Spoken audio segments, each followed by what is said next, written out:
Hello, X-Wingers, Viper 1, and I am back and ready to share a great list idea.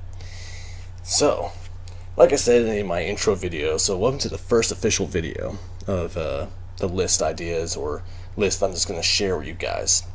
So in this one, I told you I was going to share my Ace list for my Ace series. I'm going to run first, and I've already ran this list twice so far, and it's been pretty good. I've definitely caught some people off guard with it, and I'm looking forward to sharing it with you guys. So, if you want to, feel free to, if you have the Fantasy Flight list builder app, you can go ahead and load it up and just kind of keep track with some of the stuff if you want. I won't try and go too fast. I'll probably go for one ship at a time. But if at any point, feel free, rewind the video if you missed something. Feel free to use this list, tweak it as you wish, to your own little play style. But this is a really fun list, and I would highly recommend it for our Rebel players. This is a Rebel list that I think people will enjoy. So, let's get things started. We have, it's a 3-ship list at 200 points max, so it's going to be a little tricky trying to get initiative. But really you don't need it with this list. It works pretty well. For our first ship, we are running Norra Wexley in her ARC170. Actually, let me break down the ships that's in the list completely. It's going to be 3 ships. It's 2 ARC170's and a U-Wing. And we're going to break down the pilots now. So like I said, we got Norra. And on Norra, for those of you who are not familiar, she's pilot skill 5. And her special pilot ability is, while she defends, if there's an enemy ship at range 0 to 1 of her, you get to add an evade result to your dice results. So that alone has already kind of annoyed some of my opponents. For example, when against Austin, we got a partial game in, and he was trying out the Resistance A-Wings with some of the X-Wings. And he flew in one of his A-Wings pretty fast, and I had Norra swing up near it, because it was a pilot skill 4 A-Wing, and I kind of predicted he was going to curve that A-Wing in, so I curved Norra in, and sure enough, they had a range 1 shot on each other, but it was going to pay off better for Norra, and it ended up doing, it did. I rolled horrible on my attack roll, and only managed to get 1 damage through, but he had his remaining 3 ships also go after Norra, and by the end of that first combat engagement, Norra took no damage. Which, I'll show you why. Because, if anyone knows, when it comes to an ARC-170, yeah, it's Norra. She'll get an extra free defense die, plus wherever she rolls with her 1 single defense die. But, I have found some cheeky ways to make it where she's rolling possibly 3 or 4 defense dice. Thank you, Loki. So, we have here Norra with her special pilot ability. So remember that. Her upgrades I gave her was Juke and Perceptive Copilot. Now, for what we know, Perceptive Copilot, the crew member upgrade, it's 8 points on her, and whenever she focuses, she gets 2 focus tokens. And with Juke, if you have an evade token while she's attacking, you can change one of your opponent's evade results into a focus.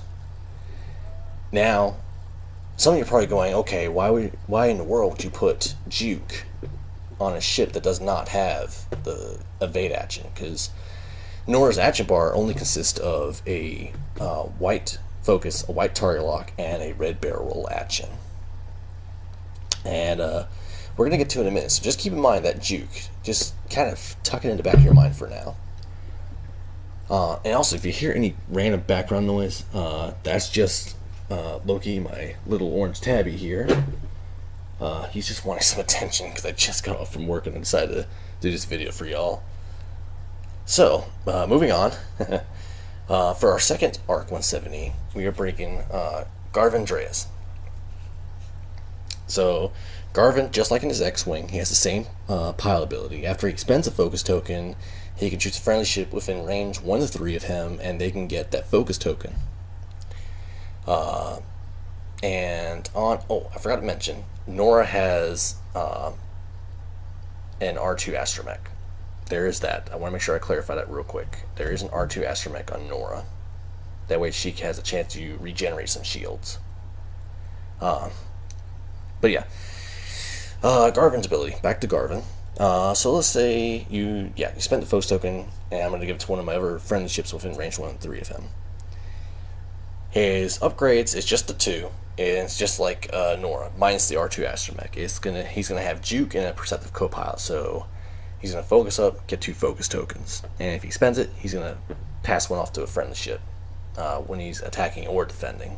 So whenever he's spending that focus token. And then for our U-Wing at Pilot Skill 2, I brought Benthic 2 tubes from the Saw Gerrera expansion pack. 2 tubes ability, for those not familiar, after you perform a focus action, you may transfer one of your focus tokens to a friendly ship at range 1 to 2 of him. So it was no brainer that I went ahead and gave him Perceptive Copilot. So whenever he focuses up, he can keep a focus and give a focus to another ship. And here's where the craziness comes in. So I hope you're ready for this. With his other upgrades, I have given him a tactical scrambler. So now, if you shoot through my U-Wing towards one of my arcs get an extra defense die.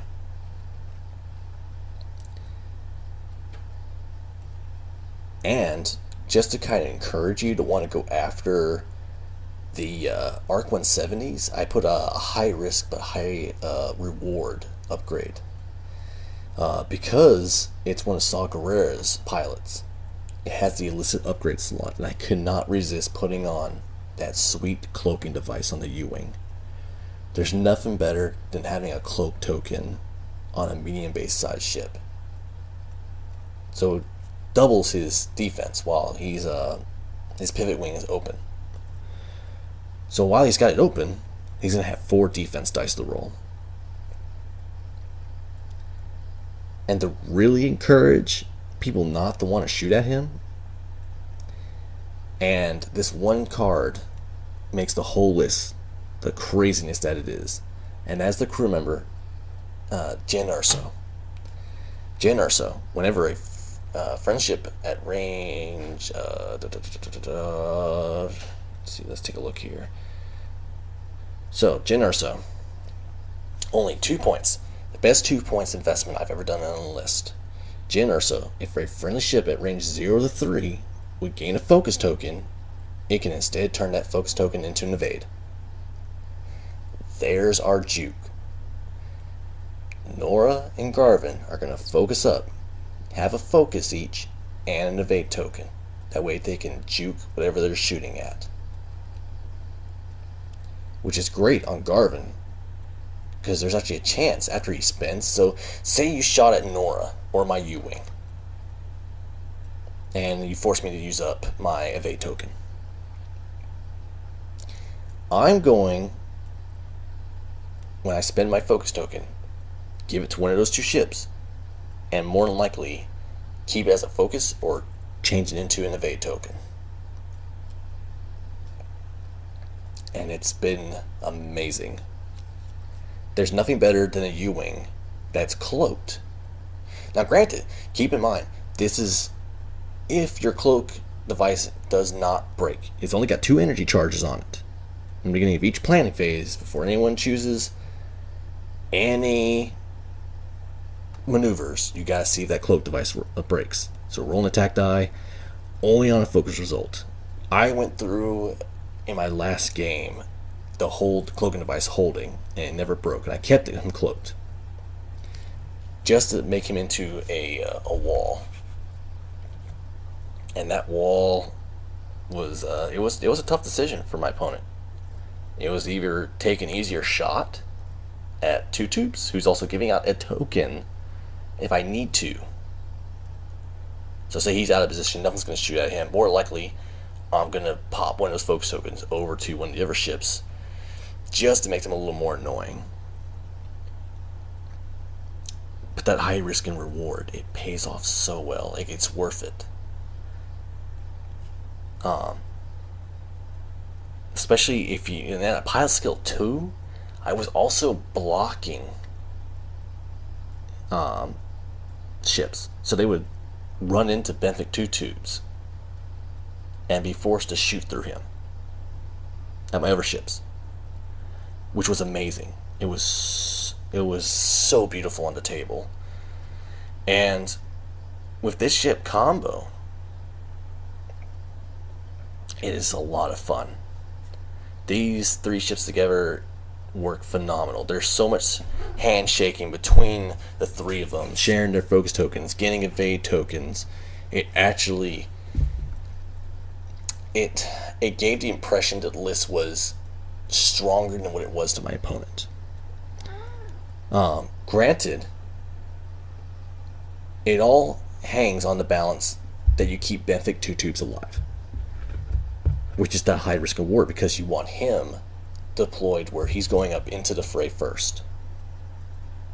You want to throw him in front of the enemy, which will probably get your opponent off guard, because he's going to know you want to share those focus tokens, and you got Jin. But that high defense, that's the breaking factor. It's a deterrent. Most people don't want to waste their shots on the thing that's not even shooting back, because while you're cloaked, you can't shoot. But it paid off. My ARC170's were, which are already resilient as is, because they have 3 shield, 6 hull, that double fire arcs, and it was just a field day for me, causing problems for my opponent. And it's a really fun list, and I would highly recommend it. But yeah, I encourage some of y'all to try this list idea out.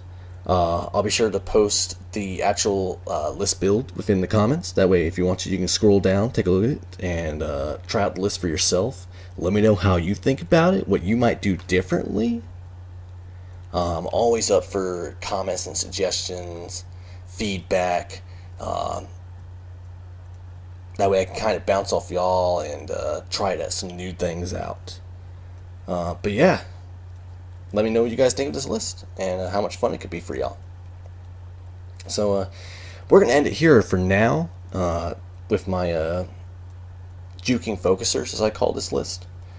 A lot of fun, especially if you're a fan of the ARC170's and you want to run multiples of them. This is a good way to run multiples of them with a ship to kind of support them and kind of help protect them.